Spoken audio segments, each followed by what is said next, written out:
जैसे जैसे महाराष्ट्र विधानसभा चुनाव की तारीखें नजदीक आती जा रही हैं, महाराष्ट्र में सियासी पारा हाई होता जा रहा है। इसी बीच मुंबई की अणुशक्ति नगर विधानसभा सीट पर मुकाबला रोचक हो गया। दरअसल ये सीट चाचा भतीजे के अलग अलग गुटों में बटी एनसीपी के कोटे में आई है। भतीजे अजित पवार ने इस सीट से महाराष्ट्र के विवादित मंत्री नवाब मलिक की बेटी सना खान को उम्मीदवार बनाया।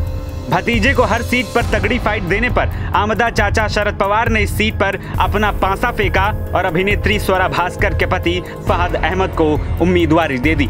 ये सीट अल्पसंख्यक बाहुल्य सीट मानी जाती है। इस सीट से एनसीपी नेता नवाब मलिक कई बार चुनाव जीतते आ रहे हैं। 2019 का चुनाव भी वो इसी सीट से जीते थे। इसीलिए एनसीपी में विभाजन के बाद एनसीपी के दोनों गुटों के हिस्से में ये सीट आई। इस बार एनसीपी के साथ शिवसेना भी विभाजित हुई है। देखने वाली बात यह होगी कि इस सीट पर अब अजित पवार के पक्ष में मुख्यमंत्री एकनाथ शिंदे की शिवसेना का वोट ट्रांसफर होता है या फिर शरद पवार के पक्ष में उद्धव ठाकरे की शिवसेना का वोट ट्रांसफर, या फिर दोनों मुस्लिम उम्मीदवार होने के कारण शिवसेना का वोटर उदासीन रहता है। बता दें कि 2019 में नवाब मलिक ने इस सीट पर शिवसेना के तुकाराम काते को तकरीबन 10,000 वोट के अंतर से हराया था। तुकाराम काते और नवाब मलिक के बीच इस सीट पर एक बार तेरी जीत एक बार मेरी जीत वाली लड़ाई रही है। 2014 में इस सीट पर शिवसेना ने तुकाराम काते ने एनसीपी के नवाब मलिक को महज 1007 वोटों से हराया था।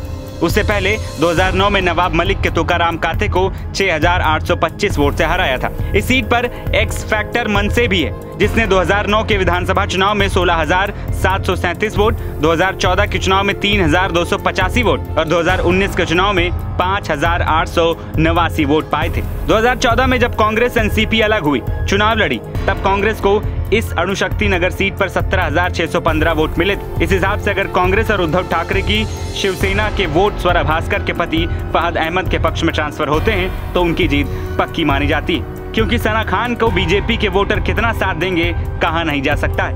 वहीं टिकट मिलने के बाद फहद अहमद ने क्या कुछ कहा, आइए आपको सुनाते हैं। मेरा जो मुझे आज एनसीपी शरद पवार साहब ने, सुप्रिया ताई फुले जी ने, जयंत पाटिल साहब ने, जितेंद्र आवाड साहब ने, रोहित पवार साहब ने जो मेरे पर भरोसा किया है, ये इस बात को दर्शाता है कि इस महाराष्ट्र के चुनाव में ना तो पार्टी महत्व रखती है, ना ही व्यक्ति महत्व रखता है, ना ही सिंबल महत्व रखता है।